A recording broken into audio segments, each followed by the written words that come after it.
بسم اللہ الرحمن الرحیم۔ السلام علیکم۔ میرا نام سدرا ہے، میں لاہور میں رہتی ہوں اور میں اپنے ماں باپ کی اکلوتی بیٹی ہوں۔ میں کالج میں پڑھ رہی تھی جب میرا پہلا رشتہ آیا۔ اس وقت میری عمر یہی کوئی 18 یا 19 برس تھی۔ اماں کو ابھی بھی میں بچی لگتی تھی، اس لیے انکار کر دیا۔ خود مجھے ابھی بھی شادی کی اتنی جلدی نہیں تھی۔ میری دوست نے سنا تو کہنے لگی، تم نے اتنا اچھا موقع گنوا دیا، تم بڑی ہو گئی ہو، تمہاری امی کو تمہاری شادی کی فکر کیوں نہیں؟ میری اس دوست کا نام سائمہ تھا اور شادی کا نہایت شوق تھا۔ وہ میری طرح بورنگ نہیں بلکہ زندگی کو جینے والی لڑکی تھی، اور فلمیں ڈرامے دیکھ دیکھ کر اس کو شادی کا شوق ہو گیا۔ لیکن جانے کیوں اس کا کوئی رشتہ کیوں نہیں آتا تھا۔ دن سال یوں ہی گزر گئے اور 24 سال کی عمر میں میری منگنی ہو گئی۔ سائمہ میری منگنی کے بعد چپ چپ ہو گئی تھی۔ اب وہ میرے گھر کم ہی آتی تھی اور اپنے فون پر مصروف رہتی، جانے کس سے بات کرتی تھی۔ مجھے شک ہوا کہ کہیں وہ کسی کے چکر میں نہ پھنس جائے۔ میں نے ایک دن پوچھا تو ہنس کر ٹال گئی۔ زندگی میں پہلی بار اس نے مجھ سے کوئی بات چھپائی تھی۔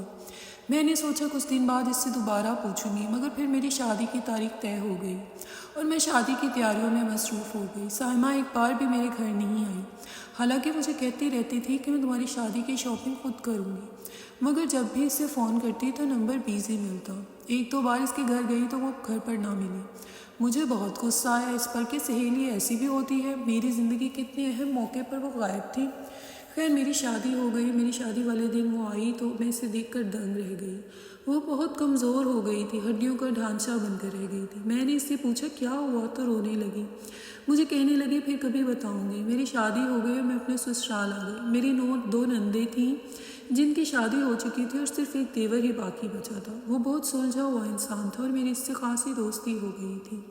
شادی کے بعد میری دوست سائمہ میرے گھر آئی مجھ سے ملنے، تو میں نے اس سے وجہ پریشانی پوچھی تو وہ رونے لگی اور کہنے لگی میری دوستی موبائل پر ایک لڑکے سے ہو گئی تھی۔ میں اس سے روز بات کرتی تھی، آہستہ آہستہ ہم دونوں ایک دوسرے کو پسند کرنے لگے اور بات ملاقاتوں تک جا پہنچی۔ ان ملاقاتوں میں ہم نے ہر حد پار کر دی، گناہ و ثواب کا خیال تک مٹا دیا۔ مجھے بعد میں احساس ہوا تو بہت گلٹ ہوا، لیکن تسلی تھی کہ وہ مجھ سے شادی کر لے گا۔ مگر اب تو میرا فون تک نہیں اٹھاتا، ہر جگہ سے اس نے مجھے بلاک کر دیا۔ اس نے مجھے دھوکہ دیا اور اب میں امید سے ہوں۔ ڈاکٹر کے پاس گئی تو اس نے کہا اگر میں نے ابارشن کروایا تو میری جان بھی جا سکتی ہے۔ یہ سب بتا کر بہت بری طرح رونے لگی۔ مجھے اس کے لیے دکھ بھی ہوا اور بہت افسوس بھی کہ لڑکیوں کی اتنی عقل تو ہونی چاہیے کہ خود کو استعمال نہ ہونے دیں۔ میں اسے صرف تسلی ہی دے سکتی تھی۔ وہ کچھ دیر دل کا غم ہلکا کر کے چلی گئی۔ اب کبھی کبھی وہ مجھ سے ملنے آ جاتی۔ ایک دن وہ آئی تو میرا دیور بھی اس وقت میرے پاس بیٹھا ہوا تھا۔ اس کے آتے ہی وہ چلا گیا۔ سائمہ نے بڑے عجیب انداز میں پوچھا تمہارے دیور کی شادی کب ہوگی؟ میں نے کہا جلدی کر دیں گے، میری ساس نے تو یہ ذمہ داری میرے سر لگا دی ہے کہ میں ہی اس کے لیے لڑکی ڈھونڈوں۔ یہ سنتے ہی سائمہ میرے قدموں میں بیٹھ گئی اور کہنے لگی اپنے دیور کی شادی مجھ سے کروا دو، میری بات مان لو پلیز۔ میں نے کہا تم پاگل ہو گئی ہو، ایسا نہیں ہو سکتا۔ کہا تم اور کہاں وہ، میں سب جانتے بوجھتے کیسے کروا دوں۔ میں نے اسے منع کر دیا۔ میرا دیور ایک اچھی نوکری لگا ہوا تھا اور سائمہ اب کسی لحاظ سے اس کے قابل نہیں رہی تھی۔ سائمہ اب روز آ جاتی اور روز التجا کرتی کہ میں اپنے دیور سے اس کی شادی کروا دوں۔ میں روز اس کو منع کرتی، بھلا اس جیسی لڑکی سے کون شادی کر سکتا تھا۔ ایک دن ہم دونوں یہی باتیں کر رہے تھے کہ دیور نے سب سن لیا۔ دوست کے جانے کے بعد کہنے لگا بھابھی میں نے سب سن لیا ہے، میں آپ کی دوست سے شادی کرنے کے لیے تیار ہوں۔ اسے قبول کرنے میں مجھے کوئی مسئلہ نہیں، لیکن میری بھی ایک شرط ہے۔ میں نے پوچھا کیسی شرط؟ تو کہنے لگا وہ میں آپ کی دوست کو بتاؤں گا۔ میں نے کہا ٹھیک ہے، بھلا مجھے کیا مسئلہ ہونا تھا۔ وہ جانتے بوجھتے سائمہ سے شادی کرنے کو تیار تھا، لیکن کیوں؟ یہ مجھے سمجھ نہیں آ رہا تھا۔ اوپر سے اس نے شرط کا کہہ کر میرے تجسس کو مزید ہوا دے دی۔ پھر میں نے ان دونوں کی ملاقات کروا دی۔ پھر جانے دونوں میں کیا بات ہوئی، لیکن دونوں ہی ایک دوسرے شرطوں پر مان گئے تھے۔ سائمہ کی شرط یہ تھی کہ میرا دیور اس کے بچے کو اپنا نام دے تاکہ وہ بدنامی سے بچ جائے، جبکہ دیور نے کیا شرط رکھی تھی یہ مجھے معلوم نہ ہو سکا، کیونکہ سائمہ نے بھی مجھے کچھ نہیں بتایا تھا۔ میں نے اس سے پوچھنے کی کوشش کی تو کہنے لگی آئی ایم سوری، میں تمہیں نہیں بتا سکتی کیونکہ یہ اس کا راز ہے اور میں تمہیں بتا کر اس کا بھروسہ نہیں توڑ سکتی۔ مجھے بہت بے چینی تھی اس راز کو جاننے کی، مگر خوشی بھی تھی کہ دوست بدنام ہونے سے بچ جائے گی۔ اگر اس کے گھر والوں کو پتہ چل جاتا کہ وہ شادی سے پہلے ہی امید سے ہے تو وہ تو اس کا گلا ہی دبا کر مار دیتے، مگر یہ میرے دیور کی اعلیٰ ظرفی تھی کہ اس نے میری دوست کو ایسے مشکل وقت میں اپنا نام لیا۔ شادی کے 2 ماہ بعد پلان کے مطابق سائمہ نے سب کو خوشخبری سنائی۔ میری ساس کو خوشی سے پھولے نہ سمائی۔ میرا دیور سائمہ کا بہت خیال رکھتا تھا، مجھے اسے دیکھ کر حیرت ہوتی تھی کہ یہ کس قسم کا آدمی ہے، کسی اور کے بچے کے لیے اتنا کیسے کر سکتا ہے، وہ بھی ایسے بچے کے لیے جس کے باپ کا کوئی اتا پتہ ہی نہیں۔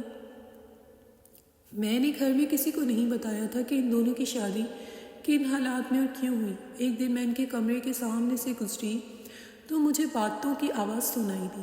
دیور میری دوست سے پوچھ رہا تھا کہ تم نے بھابھی کو کچھ بتایا تو نہیں؟ آج کل وہ بڑی مشکوک نظروں سے مجھے دیکھتی ہیں۔ میری دوست کہنے لگی، نہیں، میں نے اس کو کچھ نہیں بتایا۔ اور میں اس کو بولا، کیوں بتاؤں گی؟ وہ کہنے لگا، ہم دونوں نے ایک دوسرے کو جان کر اور ساری خامیوں خوبیوں سمیت قبول کیا ہے، اور میرا راز بس ہم دونوں ہی جانتے ہیں، اس لیے کبھی بھول کر بھی یہ بات کسی کے سامنے مت کھولنا۔ ان دونوں کی بات سن کر میرا تجسس عروج پر پہنچ گیا۔ آخر ایسی کون سی بات تھی جو ان دونوں نے ہی مجھ سے چھپائی تھی؟ مجھے اپنے طور پر وہ بات جاننی چاہیے تھی، تاکہ کل کو اگر کوئی مشکل وقت آتا تو میں اس سے نمٹ سکتی۔ میں نے ان دونوں پر نظر رکھنی شروع کر دی۔ سائمہ ایک بار پھر موبائل پر کسی سے بات چیت کرنا شروع ہو چکی تھی۔ ایک دو بار تو میں نے اسے گھر سے بھی باہر جاتے دیکھا۔ آخر اس حالت میں وہ کس سے ملنے جاتی تھی؟ ایک دن مجھے بازار جانا تھا اور میرا شوہر گھر پر نہیں تھا۔ ساس نے دیور کو کہا، جاؤ بھابھی کو بازار لے جاؤ۔ میں اور میرا دیور بازار آ گئے۔ وہاں سے واپسی پر جب ہماری گاڑی سگنل پر رکی تو جو ہی میری نظر دائیں جانب پڑی تو وہاں ایک گاڑی میں فرنٹ سیٹ پر سائمہ کو بیٹھے دیکھ کر مجھے بہت حیرت ہوئی۔ میں نے بے یقینی سے 2-3 بار اسے دیکھا۔ میں نے دیور کا شانہ ہلا کر کہا، وہ دیکھو تمہاری بیوی کس کے ساتھ ہے؟ ابھی دیور کو میں بول ہی رہی تھی کہ سگنل کی بتی ہری ہو گئی اور وہ گاڑی گزر گئی۔ میں نے دیور کو ڈانٹ کر کہا کہ اپنی بیوی پر نظر رکھو۔ بیچارہ کہنے لگا، بھابھی آپ کو کوئی غلط فہمی ہوئی ہے، وہ کوئی اور لڑکی ہوگی۔ مجھے غلط فہمی ہرگز نہیں تھی، وہ سائمہ ہی تھی۔ جب وہ گھر آئی تو میں نے پوچھا، کہاں تھی تم؟ تو کہنے لگی، ڈاکٹر کے پاس گئی تھی، واپسی پر کزن مل گیا تھا، اسی نے گھر چھوڑا ہے۔ اس کی بات سن کر میں وقتی طور پر مطمئن ہو گئی تھی۔ کچھ عرصے بعد سائمہ کی ڈیلیوری ہو گئی۔ اس نے ڈاکٹر سے بھی کہلوا دیا یہ بچہ وقت سے پہلے پیدا ہوا ہے، اس لیے کسی کو اس پر شک نہ ہوا۔ ساس ان دونوں کو لے کر گھر آ گئی۔ وہ بیچاری سمجھتی تھی کہ اس کا پوتا ہے، لیکن حقیقت تو میں جانتی تھی نا، اس لیے اس بچے کو میرا دل ہاتھ لگانے کو بھی نہیں کرتا تھا۔ بچے کو میری ساس ہی زیادہ تر سنبھالتی تھی۔ بچے کی پیدائش کے 2 ماہ بعد ہی سائمہ پھر سے اپنے پرانے رنگ میں آ گئی۔ ہر وقت باہر کا گھومنا پھرنا اور جانے کس کس سے دوستی کر لی، جو آئے دن وہ دوستیں سے ملنے کا کہہ کر باہر چلی جاتی تھی۔ ساس کچھ کہتی تو انہیں باتیں سنا دیتی، اور تو اور اپنے شوہر کا بھی لحاظ نہ کرتی۔ اسے کوئی ہوش نہیں تھا اپنے بچے کا، نہ اپنے گھر کا اور نہ شوہر کا۔ میں نے دیور کو کہا، اسے سمجھاؤ۔ کہنے لگا، بھابھی میں نے کچھ بھی کہا تو وہ مجھے چھوڑ کر چلی جائے گی۔ میں نے کہا، ایسا کیسے ہو سکتا ہے؟ تم نے اتنی قربانی دی ہے اس کے لیے، اس کا گناہ اپنے سر لیا، اور تم ابھی بھی اس کی محبت میں مرے جا رہے ہو۔ اس کو دفع کرو، اگر وہ جاتی ہے تو جائے، میں تمہاری شادی کسی اور اچھی لڑکی سے کروا دوں گی۔ مجھے بھی اس پر بے حد غصہ تھا، کیونکہ یہ شادی میں نے کروائی تھی اور ساس اندر ہی اندر مجھے قصوروار سمجھ رہی تھی۔ میں نے 1-2 بار اسے سمجھانے کی کوشش کی تو الٹا وہ مجھ پر ہی چڑھ دوڑی کہ میں اس کے معاملات سے دور رہوں۔ وہ صرف اپنے بچے کی پیدائش ہونے تک اچھی بننے کا ناٹک کرتی رہی تھی۔ اب جیسے وہ آزاد ہو گئی تھی، میرا دیور سب کچھ چپ چاپ برداشت کرتا تھا، اور کیوں؟ یہ میری سمجھ سے بالا تر تھا۔ شاید اسے یقین نہیں آتا تھا کہ ایک دن میں نے سائمہ کو باہر جاتے دیکھا تو میں بھی اس کے پیچھے ہو لی۔ وہ ایک ریسٹورنٹ میں کسی لڑکے سے ملنے گئی تھی۔ میں نے اسے رنگے ہاتھوں پکڑنے کا منصوبہ بنایا۔ اسی وقت اپنے دیور کو فون کر کے بلایا۔ جب وہ آیا تو میں نے کہا، وہ دیکھو تمہاری بیوی کسی سے مل رہی ہے۔ اس کو رنگے ہاتھوں پکڑ کر وہ میرے آگے ہاتھ جوڑ کر بولا، بھابھی گھر چلو، اس کو اس کے حال پر چھوڑ دو۔ وہ مجھے زبردستی اپنے ساتھ گھر لے آئے۔ میں غصے میں کھول رہی تھی۔ جیسے ہی سائمہ آئی میں نے اسے تھپڑ مارا اور کہا، تمہیں شرم آنی چاہیے اپنے شوہر کے ساتھ بے وفائی کرتے ہوئے۔ وہ ہنسنے لگی، کیسی بے وفائی، کیسا شوہر؟ میرا دیور بھی وہیں تھا۔ اسے چپ کروانے لگا، مگر اس نے بول کر ہی دم لیا، اور جو کہا اسے سن کر مجھے یقین نہ آیا۔ اس نے کہا، جانتی ہو تمہارے دیور نے شادی سے پہلے کیا شرط رکھی تھی؟ کہ میں اس کا راز کسی پر عیاں نہ کروں، وہ تو مجھے بدنام ہونے سے بچا لے گا۔ اور وہ راز یہ ہے کہ تمہارا دیور ایک نامرد ہے، اس نے دنیا کے طعنوں سے بچنے کے لیے مجھ سے شادی کی۔ میں کیسے اس جیسے آدمی کے ساتھ پوری زندگی گزار دوں؟ میرے دیور کا سر شرمندگی سے جھک گیا۔ سائمہ کہنے لگی، میری دوستی آج کے جس شخص سے ہوئی ہے وہ بہت اچھا ہے، مجھے اور میرے بچے دونوں کو اپنا لے گا۔ میں مزید اس شخص کے ساتھ نہیں رہ سکتی، میں اکتا گئی ہوں۔ وہ اپنے بچے کو لے کر اسی وقت گھر سے چلی گئی۔ میرا دیور میرے قدموں میں بیٹھ گیا اور کہا بھابھی یہ بات کسی کو مت بتانا ورنہ میں کسی سے نظریں ملانے کے قابل نہیں رہوں گا۔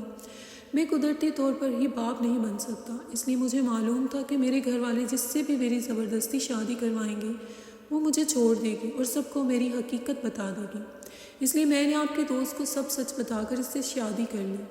مجھے لگا تھا کہ جس طرح میں نے اس کا بھرم رکھا ہے وہ بھی میرا بھرم رکھے گی، مگر وہ تو مطلب پرست نکلی۔ میں اسی وجہ سے اسے کچھ کہتا نہیں تھا کیونکہ وہ پہلے ہی بہانہ ڈھونڈ رہی تھی جانے کا۔ رات چلی بھی گئی۔ میں نے دیور کو تسلی دی اور کہا تم فکر نہ کرو، اس مطلب پرست لڑکی کو اس کے کیے کی سزا ضرور مل کر رہے گی۔ صائمہ نے طلاق لے کر دوسری شادی کر لی تھی، جو بعد میں پتہ چلا کہ صرف کچھ عرصہ ہی چل سکی اور اس کے دوسرے شوہر نے اسے طلاق دے کر گھر سے نکال دیا۔ وہ در بدر ہو گئی، بھیک مانگنے کی نوبت آ گئی تو ایک دن ہمارے گھر چلی آئی اور میرے دیور کو کہنے لگی کہ 1,00,000 روپیہ دو ورنہ چیخ چیخ کر پورے محلے کو تمہاری اصلیت بتا دوں گی۔ مجھے یقین نہ آیا کہ وہ اتنی گھٹیا بھی ہو سکتی ہے۔ ہم سے 1,00,000 روپیہ لے کر اپنے بچے سمیت وہ گھر سے نکلی تو راستے میں اس کا ایکسیڈنٹ ہو گیا۔ اس کا بچہ تو معجزاتی طور پر بچ گیا مگر وہ خود اپنی جان گنوا بیٹھی۔ بچہ میرے دیور کو واپس مل گیا، اسے ایک باپ کا مقام معاشرے میں مل گیا۔ اب اسے کوئی تانے دینے والا نہیں تھا کیونکہ اس کا پردہ اللہ نے اسی طرح رکھنا تھا کہ ایک معصوم جان کی پرورش کر کے وہ ایک بامقصد زندگی گزارے۔ صائمہ کو تو اس کے کیے کی سزا مل گئی مگر میں نے یہ راز جان لیا کہ جو خدا کی مخلوق کا دل توڑتا ہے، دھوکہ دیتا ہے، پھر وہ انجام کے لیے بھی تیار رہے، کیونکہ حقوق اللہ تو معاف ہو سکتے ہیں مگر حقوق العباد نہیں۔ مزید اچھی ویڈیوز کے لیے میرے چینل کو سبسکرائب کیجیے اور اس ویڈیو کو لائک کیجیے اور بہت اچھے سے ویوز دیجیے۔